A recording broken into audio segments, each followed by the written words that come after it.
Hola, seguimos viendo clases, en este caso la tercera clase, de suma de fuerzas, para encontrar la fuerza neta. ¿Ok? Bueno, a ver, si dos fuerzas pueden sumarse para obtener una tercera, cualquier fuerza puede descomponerse en otras dos que, sumadas, me den esa fuerza.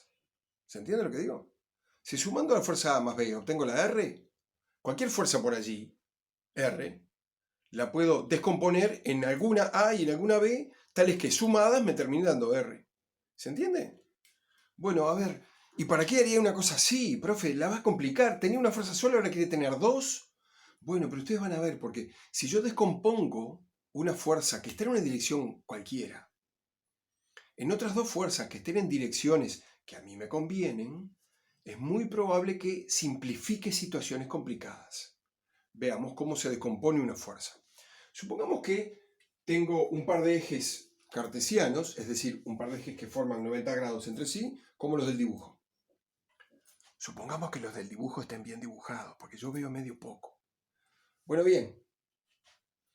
Dibujemos acá una fuerza con una dirección cualquiera.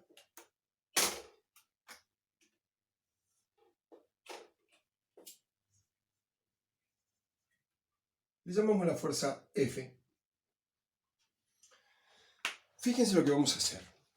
Vamos a proyectar la fuerza F sobre el eje X y también a proyectarla sobre el eje Y. ¿Qué quiere decir proyectarla?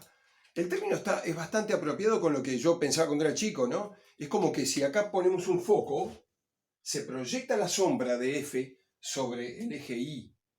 Y si ese foco está totalmente perpendicular al eje Y, la sombra, ¿sí?, va a desplazarse de esta forma. De modo que acá tenemos 90 grados. Proyectamos la fuerza F sobre el eje Y y nos da esto. Fíjense. Otra fuercita. A esa fuercita le llamamos componente Y de la fuerza F, es decir, F sub I. ¿Se entendió? Ahora nuestro foco imaginario lo ponemos de arriba y proyectamos la fuerza F sobre el eje X. De modo que ahora tenemos esta fuerza de acá, a la cual llamaremos F sub ¿qué? X. Exacto, F sub X. Y ahora fíjense que si sumamos F sub X más F sub Y, obtenemos F. Es decir que F sub X más F sub Y, utilizando el método del paralelogramo, nos daría la fuerza F. No estoy hablando de módulos, estoy hablando de vectores.